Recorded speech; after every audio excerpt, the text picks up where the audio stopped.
अफ़सोस और खुशी दोनों देखने को मिल रहे हैं। इसराइल हमारे पड़ोस में आके बैठ जाएगा, ये हम पाकिस्तानी कौम के लिए किसी तौर पर भी बेहतर और मुफीद नहीं हो सकता। लेकिन ईरान की ये पॉलिसी गलत साबित हो चुकी है, और तो इससे काबुल और अफ़गानिस्तान और वहाँ पे मौजूद ख़ास माइंडसेट की जो हुकूमत और हुकूमती अफराद हैं, उनको भी सबक लेने की ज़रूरत है कि अगर वो मौजूदा हालात में किसी मुल्क के अमन की जो गारंटी है, वो 2 चीज़ें हैं जो देती हैं। इसके अलावा और कोई चीज़ श्योरिटी नहीं है कि आपके ऊपर कोई फ़ॉरेन ताकत अटैक नहीं करेगी। हमारे पाकिस्तान में एक तबका ऐसा है जो हर वक़्त इस बात पे खुश रहता है कि हमारी रियासत और जो स्टेट है, ये आलमी ताकतों के अगेंस्ट पॉलिसियाँ बनाए। ये तो ट्रंप के साथ फलाँ की तस्वीर आ गई है, फलाँ की आ गई है, तो लिहाज़ा ये डॉलरों की लोगों ने नज़रिया जिहाद को लेकर एक मैच्योर सोच जनरेशन ज़ी में पाई जा रही है। अस्सलाम वालेकुम दोस्तों, आज के वीडियो में हमारे मगरबी महाज़ अफ़गानिस्तान के ऊपर जो जंग जारी है,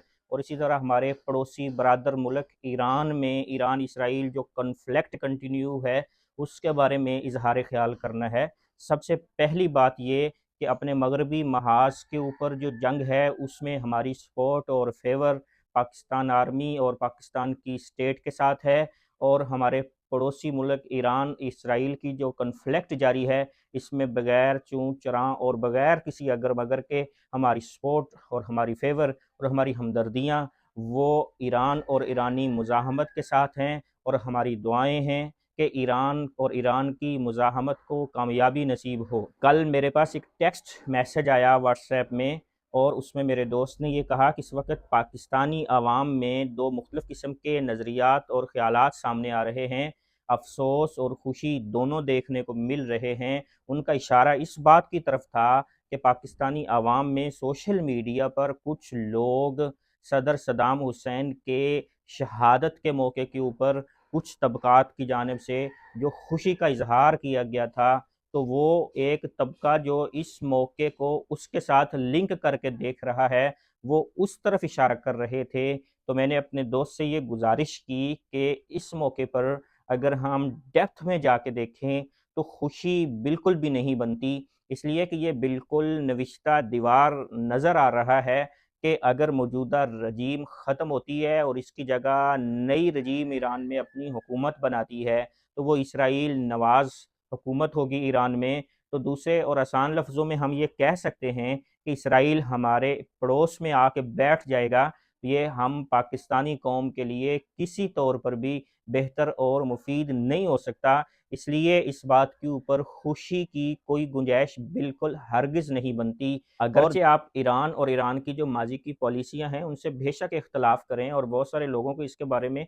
इख्तलाफ मौजूद है कि ईरान ने जिस तरह दूसरे मुल्कों में प्रॉक्सीज़ की पॉलिसी अपनाई, बिल्कुल वाज़ेह है कि लबनान में हिज़्बुल्लाह, शाम में बशार अल असद, यमन में हूसी, पाकिस्तान में ज़ैनबीयून, उसकी ये सोच थी कि ये मुश्किल वक़्त में मेरे दस्ते बाज़ू बनेंगे। लेकिन ईरान की ये पॉलिसी गलत साबित हो चुकी है, और तो इससे काबुल और अफ़गानिस्तान और वहाँ पे मौजूद ख़ास माइंडसेट की जो हुकूमत और हुकूमती अफराद हैं, उनको भी सबक लेने की ज़रूरत है कि अगर वो भी दूसरे मुल्क बिलखसूस पाकिस्तान या दूसरे पड़ोसियों में मुदाखलत की पॉलिसी बनाते हैं, वहाँ प्रॉक्सीज़ बनाने की कोशिश करते हैं, तो ये पॉलिसी उनके लिए भी कभी भी फ़ायदेमंद नहीं हो सकती है, बल्कि ये पॉलिसी उनके लिए भी, जैसे ईरान के लिए नुकसानदेह साबित हुई है, उनके लिए भी ये पॉलिसी नुकसानदेह ही साबित होगी।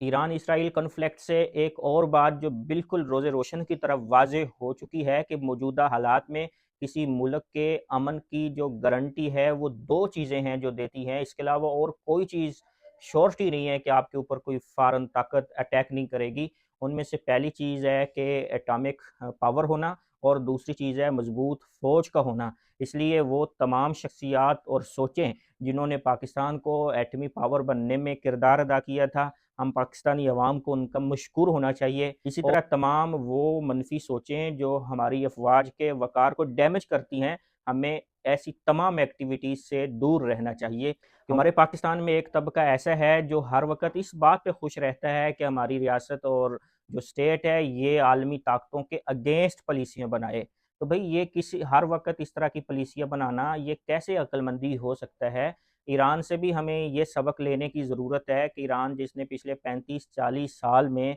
अमेरिका, इसराइल अगेंस्ट पॉलिसी बनाई, वो पाबंदियों का शिकार रहा। वहाँ पे पहले भी कई अटैक हुए, उन्होंने नुकसान बर्दाश्त किए और उसका जो एंड है अगर वो यही है जो इस वक़्त नक्शा बनता हुआ नज़र आ रहा है, तो इससे हमें सबक लेने की ज़रूरत है कि लीडरशिप की जो ज़िम्मेदारी है ना, वो ये नहीं है कि वो हमेशा अपने मुल्क को आलमी ताकतों के सामने खड़ा करके और बहादुरी के जो सबक है, बहादुरी की जो मिसालें हैं, वो बनाने की कोशिश करता रहे।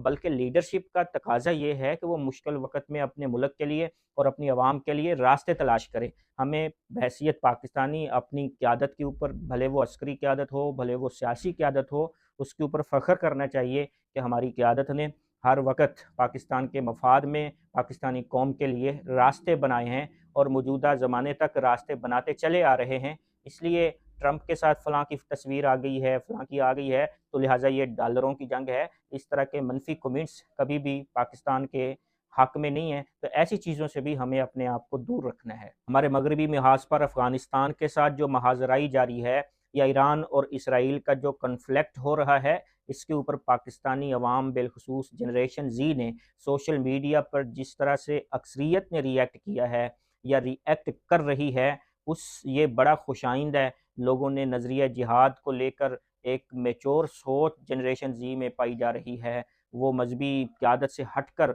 अपना एक अलग से पॉइंट ऑफ व्यू रखती है। इसी तरह से फ़िरका वाराना बुनियादों पे जो एक तक़सीम थी, उससे हटकर हमारी नई जनरेशन इसको देख रही है। बहुत महसूस ऐसे होता है कि हमारी जनरेशन ज़ी और अक्सरियत अपनी फ़हमो बसीरत की बुनियाद पर इस सोच पर पहुँच चुकी है कि हमने हर चीज़ को अब सिर्फ़ फ़िरका या मसलकिज़्म की ऐनक लगाकर नहीं देखना, बल्कि इसके ऊपर और दायरे भी मौजूद हैं। पाकिस्तानियत का दायरा भी मौजूद है, इस्लाम पसंदी का दायरा भी मौजूद है, ह्यूमनिज़्म का दायरा भी मौजूद है, हकीकत पसंदी का दायरा भी मौजूद है। तो हमने और एंगल से भी देखना है। ये वाला रुझान भी इस वक़्त जो रिएक्ट है, जो रिस्पॉन्स है, उसको देखकर महसूस हो रहा है और ये सारी चीज़ें ऐसी हैं जो खुश आइंद हैं और इसके ऊपर तहसीन बनती है।